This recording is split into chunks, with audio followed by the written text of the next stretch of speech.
আমি বাঁকুড়া জেলা থেকে এসেছি, পশ্চিমবঙ্গের বাঁকুড়া জেলা থেকে মাকে নিয়ে এসেছি। মায়ের নাম কাদরানী সরকার। তো মায়ের প্রথমে হয়েছিল জন্ডিস, যার জন্য ডক্টর দেখিয়েছিলাম।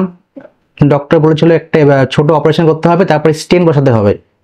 তার জন্য অপারেশন করা হয়েছিল, স্টেন বসানো হয়েছিল। তারপরে স্টেন থেকে যে ফ্লুইডটা নিয়েছিল সেটা থেকে বলেছিল ওটাতে ক্যান্সারের জার্ম আছে বা এটা ম্যালিগন্যান্ট টিউমার আর কি হতে পারে আর কি, তার জন্য বড় অপারেশন করতে হবে। ওইখানে অপারেশনে বলেছিল একটু রিস্ক আছে, তার জন্য আমি আর রিস্ক নিইনি। আর আমার একজন দাদা আছে এখানে, অনুদেব দাস, আমাদের বাড়ির পাশেই আর কি, ও বলেছিল এই হায়দ্রাবাদে পেস হসপিটাল খুবই ভালো এবং টাকা পয়সা একটু কম লাগে এখানে আর কি, খরচাপাতি অনেকটাই কম আছে আর কি। তাই আমি ওর থ্রু এখানে চলে এসেছি। প্রথমে এসে আমি ডক্টর গোবিন্দ স্যারকে দেখিয়েছিলাম। উনি বললো সব ঠিকই আছে, আমি সব ব্যবস্থা করে দেবো।